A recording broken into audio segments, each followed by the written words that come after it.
Hi guys, and welcome to my next video. It's the Artistic Bookworm here, and today I'm drawing the Joker from DC's Batman.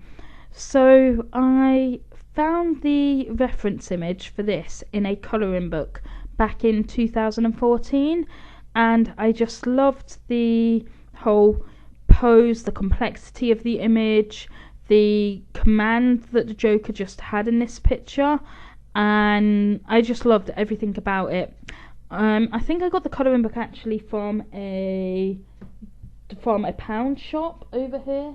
I don't think I have the colouring book anymore, so I don't know who the original artist was of this image, but this was just something that I literally copied from the colouring book, not traced, let me just clarify that, but tried to get the image across from the colouring book to my piece of paper correctly with the original sketch. I think it took me about 4 or 5 days to just get the sketch correct, because it was such a complex sketch at the time and I wasn't well practiced with drawing or art, and I was horrific at anatomy. So I was really proud at the time when I did finish this sketch.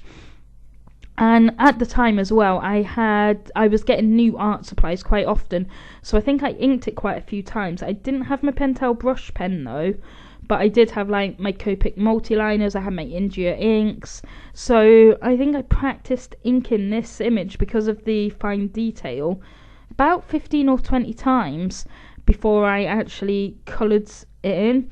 And the original I coloured just on cheap printer paper with my Copics as well, because I had no fancy paper and I didn't have a lot of Copics at the time, so I just used what I had. So the very first coloured copy of this image that I did is actually totally different to what you're going to see. Now, the reason I'm doing this again is because a friend at work did see this picture and they bought it straight from me, and at the time it was the first picture I'd ever sold, and I didn't bother taking a photocopy of it. All I had was the possibly a scanned image, but I know I had a photograph done and it's on my DeviantArt and my Instagram, but that was about it. So after a while I was just like, damn, I really wish I'd kept the original and given a print. So I was like, right, okay, I'll just do everything again. So this is what I'm doing now. Now, I think I inked a couple, and then I coloured the background in and some of the writing in, but then I sort of stopped and just never finished it. That guy got ruined in the rain one day, so I never got to finish him, so I had to restart. So I was like, right, I'll just ink it with my Pentel brush pen because I really need practice with that guy.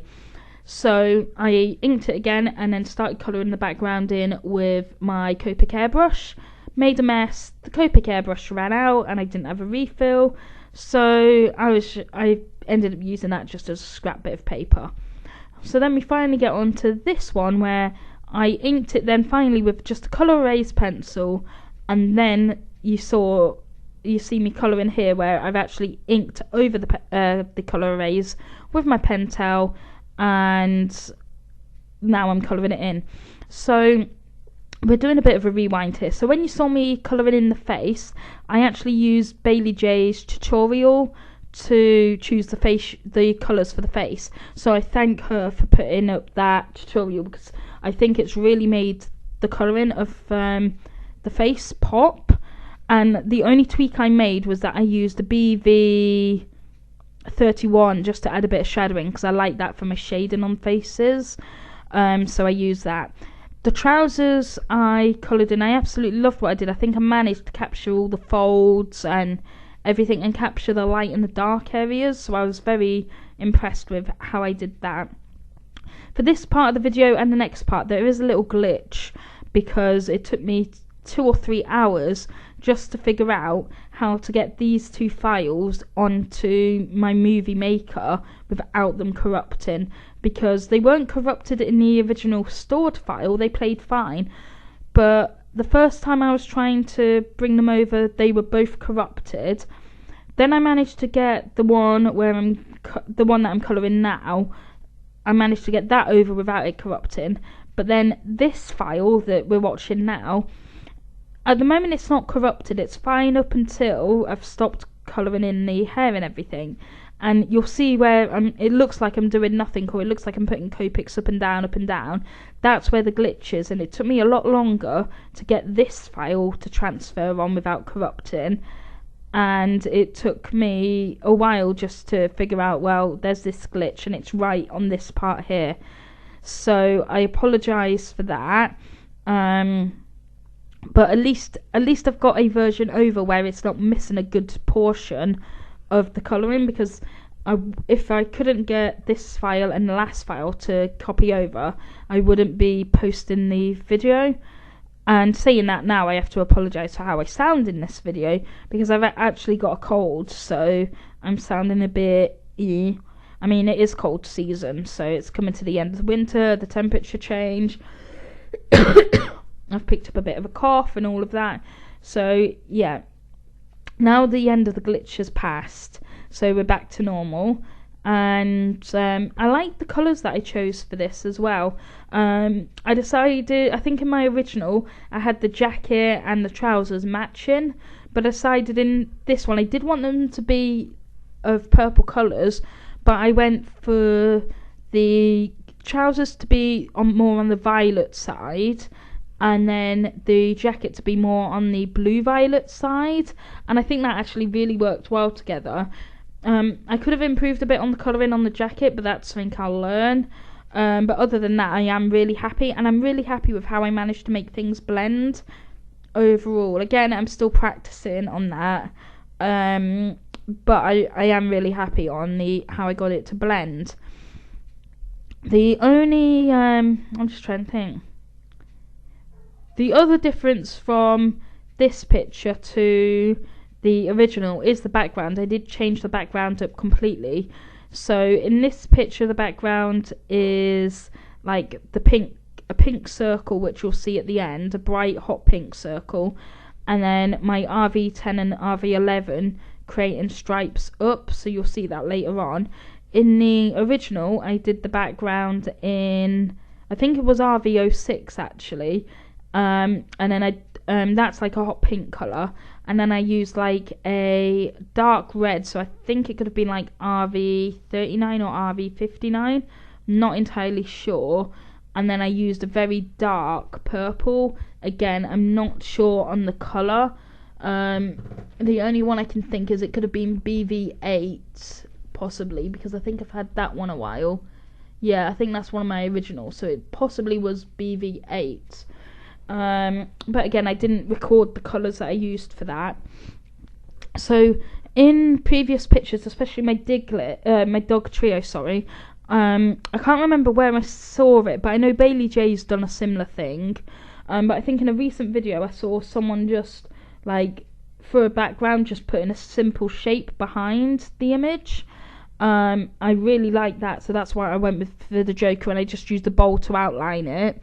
There you can see me filling up my RV06, because that is a well-used colour that I use.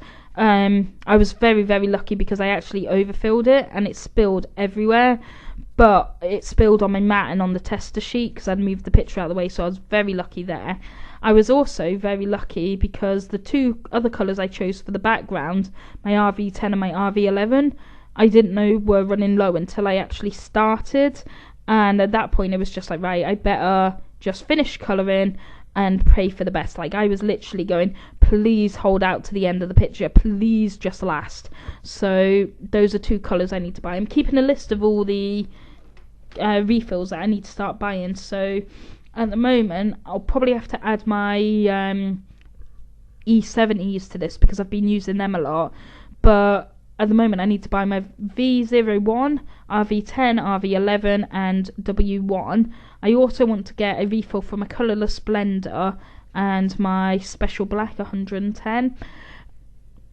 So here for the writing, I tried to make it pop by like doing the light in one particular area. I sort of wanted it to become shiny, so I think I sort of managed that, and I got the light source to come from where I wanted. I didn't make it pop as much as I wanted, but overall I am happy with how that turned out. I'd say the only disappointment I do have is, in this video you won't see it because it was very tedious. I did film going around the whole thing with opaque white and a brush. That I decided not to put that in the end because I thought it'd just make the video longer, and I think this video is already 12 minutes long, so I left that bit out, but you will see it at the very end with the original picture. I did mess that up. It becomes very scratchy and shaky, so I'll probably do this picture again because of that.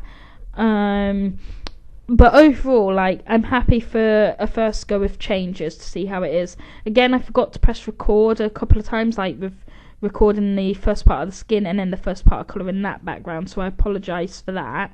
And again, the background, because the pens were running out, it does look a bit scratchy and not as smooth, so I need to do that. I was very happy with how I've learned how to sort of hide the bleeding, or what to do to fight when it does bleed, because the jacket bled quite a bit to the yellow, or the trousers, I can't remember if it was the trousers or the jacket, but that did, and I managed to sort of cover that up, so I was very happy with that. So yeah, I'm really impressed with how this picture turned out. So here's the final image. You'll be able to see it on my social medias, which are linked below. So thank you guys for watching. Please give a thumbs up, and please subscribe if you want to see more videos. Bye.